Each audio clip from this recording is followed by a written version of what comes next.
बच्चों, आज हम कक्षा 10 विषय गणित अध्याय 1 वास्तविक संख्याओं का भाग 5 अध्ययन करेंगे। इसके पहले हमने 4 भाग कवर कर लिया है। अभी तक हमने कॉन्सेप्ट के बारे में अध्ययन किया। आज हम क्वेश्चन के बारे में क्वेश्चन को सॉल्व करेंगे।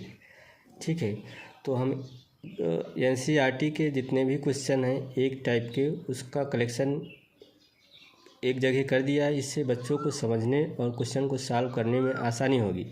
तो पहला क्वेश्चन है, दर्शाइए कि धनात्मक विषम पूर्णांक 4q + 1 या 4q + 3 के रूप का होता है जहां q एक पूर्णांक है।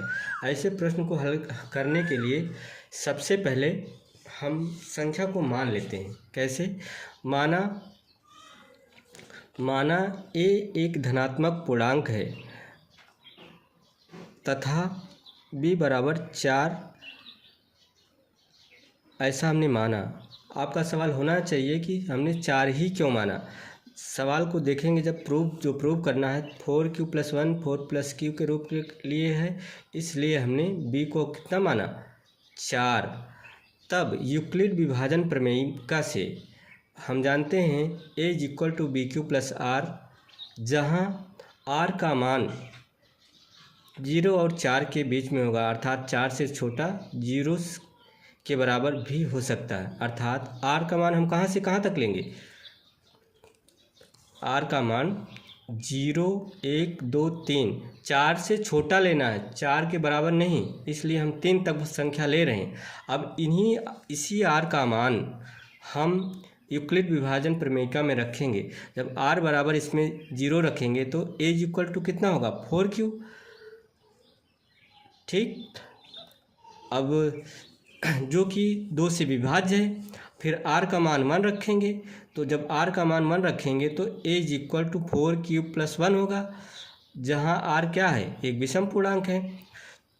फिर r का मान क्या रखेंगे? 2 रखेंगे। a = 4q + 2 होगा, r जहाँ r क्या है? एक सम पूर्णांक है। और r का मान फिर 3 रखेंगे तो a = 4q + 3 होगा, जो कि एक विषम पूर्णांक है। उपरोक्त से स्पष्ट होता है कि कोई भी धनात्मक विषम पूर्णांक 4q + 1 तथा 4q + 3 के रूप का होगा। इस प्रकार के जितने भी क्वेश्चन आएंगे यही तरीका है सॉल्व करने का। अगला प्रश्न हम देखते हैं कि सवाल है, दर्शाइए कि प्रत्येक धनात्मक समपूर्णांक 2q के रूप का होता है तथा प्रत्येक धनात्मक विषम पूर्णांक 2q + 1 के रूप का होता है। अब ऐसे सवाल को हल करने के लिए यूक्लिड विभाजन प्रमेय का प्रयोग करेंगे।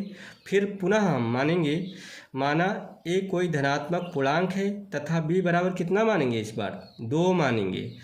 तब यूक्लिड विभाजन प्रमेय से a = bq + r, जहाँ r का मान कितना होगा? 0 > r <2। अब r का मान 0 से 1 तक लेंगे। अब इसी r का मान यूक्लिड विभाजन प्रमेय में रखेंगे।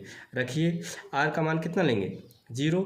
तो a = 2q + r में जब r का मान 0 रखेंगे तो कितना होगा? a = 2q होगा, जहाँ r एक सम पूर्णांक बन रहा है।